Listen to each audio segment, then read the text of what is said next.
Hi guys! For today's video, magluto tayo ng ginisang munggo na meron siyang malunggay na may chicharon. Ayan, ang sarap. Intro muna tayo guys.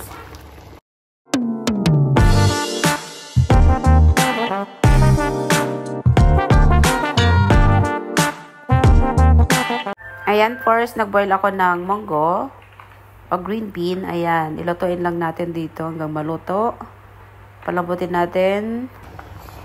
Ayan, so magluto muna tayo ng halo natin. Ayan, maglagay tayo ng oil and then maraming sibuyas.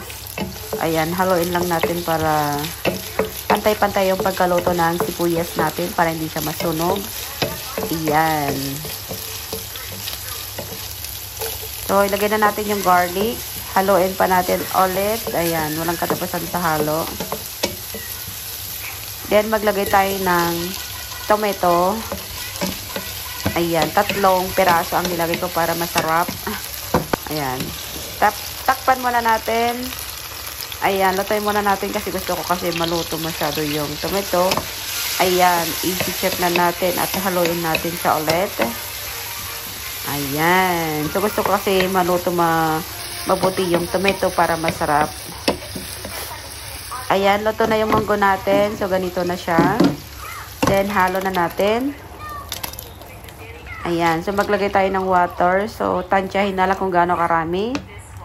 Ayan. Haluin lang natin. O, diba? Ang sarap na kahit ganyan na. Looks delicious na. So, ang sarap ng munggo, lalo na pag kaming mga OFW. Namiss namin mga Filipino food. Ayan. Maglagay tayo ng pampalasa. All-in-one ang nilagay ko at saka salt. So, wala akong patis. So, yan na lang ang aking halo. Kasi masarap naman dahil maglagay pa tayo ng chicharon. So, masarap siya mamaya. Tikman na natin. Ayan, ito yung malunggay. May malunggay sa kabilang bahay. So, kumuha ako. Ayan, buti hindi siya nag-yellow. So, lutuin lang natin saglit dahil mabilis lang maluto yung malunggay. So, mas masarap ang malunggay pag half cook lang. Ayan, lagyan na natin yung chicharon. Ayan, haluin lang natin dahil wag na natin patagalin kasi chicharon naman yan. Sa ibabaw lang naman yan para masarap yung munggo natin. So, ayan guys. Thank you for watching and see you on next video. Bye guys and don't forget to subscribe. Bye!